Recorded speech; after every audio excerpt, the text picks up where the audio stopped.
Hi, I am David O from the VR Report, and this is the infamous Cymatic Bruce. Yo, what's going on? What's going on, Bruce? Man, I'm just happy to be here. Fantastic. With my man. That's what I'm talking about. Yes. I actually got turned on to Bruce by his YouTube videos reviewing VR games, and you're more animated than a Busta Rhymes. Like it's always fun to watch your videos. And how did that even start about? Like, let people know, how did the YouTube videos start? Yeah, man. What basically, I mean, that story is really just it was just really wild. Like, I was at the start of this VR resurgence, right? I was looking for 3D PlayStation games, stumbled upon the forum where Palmer and a bunch of other people were talking about VR intelligently, and I just got curious. I was lurking this place for a while, being like, what the heck is going on here? Things just all of a sudden progressed. Palmer had a kit. John Carmack was on the freaking forum. This kit got sent to him, E3 2012, I guess it was at that point. And just things just start moving so fast. I was first day on the Kickstarter, super excited, pumped every day or every other day on the forums, talking with other people about VR and what's gonna happen. And at that point I was like, hey, I wanna have a career change. At the point I was in technology education, teach kids video game design. It's like, I want to make my own games and I want to make my own experiences, and this is the impetus, this is what's going to happen. I'll make my own little dev blog. So you were working on that roller coaster game too? Yeah, I was working on a couple things, a little roller coaster thing, a little kind of holodeck looking thing, and it was cool. So I was making videos about my progress while I was doing an Unreal Engine at the time, and then I finally got my unit, and when people start getting units, everyone was like, oh man, I just got my Rift. Oh man, this is real cool. You guys should see it in the video. And everyone's like, what? People flipping tables? Like, what? Dude, how is it? What is the design like? What? Tell us something, you know? You're from the future. We don't believe you. That's not enough words. So it was really frustrating. So I was like, as soon as I get my unit, dude, I'm going to make a video, lay it all out. I'm going to play all the tech demos people have made. And I'm gonna just describe my experiences as much as most honest and genuine as I can, and start some discussion around VR design that's gonna be inevitable, right? And I did that video. I put it up on YouTube on my little, I had a little 5 or 6 videos before that about my development that had a few hundred hits or whatever.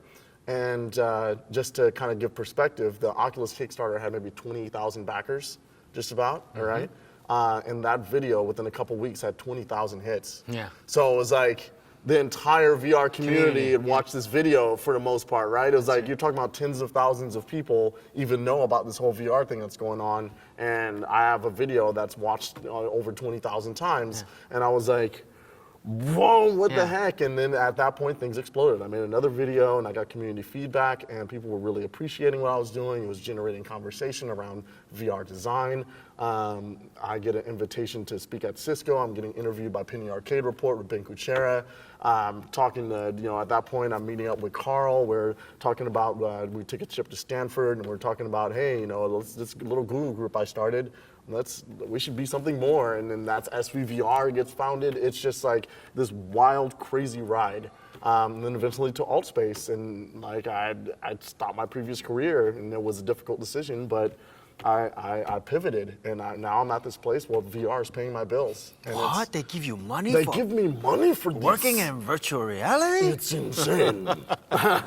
It's nuts. So in terms of enriching this experience, like currently you are heading up developer relations at Altspace. Yes. Which is a social platform to view web content. And I've tried it. Also, I work with Leap Motion, and we partnered up, and we're actually integrated into your platform as well.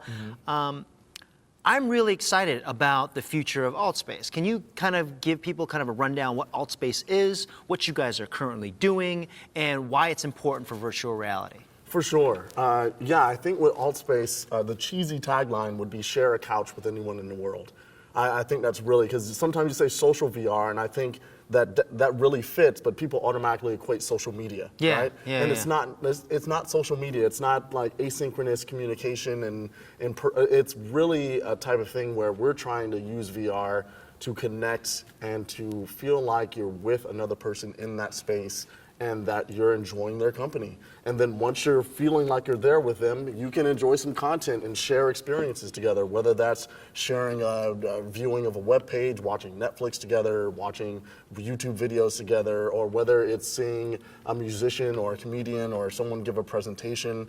It's super cool in VR, and that's the thing that's special about VR is this ability to feel connected to the other people that are in it better than a phone call, better than video or Skype or a Hangout or anything like that. The strength of VR is to really feel like you're in that other person's presence. Where do you see the future happening for VR in that social context, in that paradigm? Absolutely. Man, I think that's very exciting. You know, it kind of harkens to some of the books that are about VR fiction, Ready Player One, with Neuromancer or Snow Crash, where we want to get to the point. Hero protagonist. Oh! That's an inside reference. There If we you go. read Snow Crash. Read the books, people. Yeah, I think that's where we're headed, where we have this situation where we can go everything from education to entertainment to adult entertainment to seeing a concert or whatever it is. We can experience that from wherever we are with whoever we want. And that is incredibly powerful thing, right? It changes the face of commerce. If I can slap a 360 camera that is capable of live stream at the front seat of the Super Bowl, now I can sell that ticket 40 times, 400 times, 4 million times rather than just once. That's right. What does that do to supply and demand when almost every experience... Democratizes it. It democratizes it, right? And it also changes the scarcity of items. It like the economy of the stuff that's going on with, like the Team Fortress 2 with Valve and making hats, and it's like, well, there's no cloth involved. There's nothing involved in making the hat that you wear in this game, right? It's a person that puts it together, and then you have infinite hats. Yeah. And there's a lot of silly hats. yeah, there are a lot of silly hats, silly. but they're infinite, right? Yeah. So I think it changes economical models. Yeah. I think it does. I think it does a lot to build empathy between people. I mean, now you can experience, especially if it's based on smartphone, we have an explosion in the third world of people with smartphones right now. Mm-hmm. And if they can use that smartphone to connect to virtual reality and interact with other people, and you can talk to other people about those experiences or whatever experience they're having, like it totally, like it breaks down barriers, right? That's right. It's just like I have friends that I know that are from France and Germany that tell me about how the healthcare situation there is. Yeah. Like how it works. How it works, like the nuts and bolts, right? Yeah. Like if I was somewhere else or with someone else, I wouldn't know that information. That's like right. I wouldn't, and then I wouldn't think it was an issue. I'm like, oh, healthcare is the same everywhere. Yeah, we're supposed to wait in line Yeah, and exactly. get billed. That's the way it is, right? weirdly, It's like, yeah. So I mean, when you get information from people all over the world, and that gives you so much perspective about what's going on. So I think that's the potential of social virtual shared experiences. I think that's where it could be, where you have this world or worlds or universes that people can share, where they can really connect to each other as humans, which hopefully would be something that would move us forward as a species. Yeah. So I think that's it's the most ridiculous, ambitious Silicon Valley-ish goal. We're changing the world, but it's really is. It seems like the end game for shared VR is to have everyone sharing VR and doing whatever they want. Yeah. And when you get to that really just broad, crazy situation, a lot of things become possible for better or worse.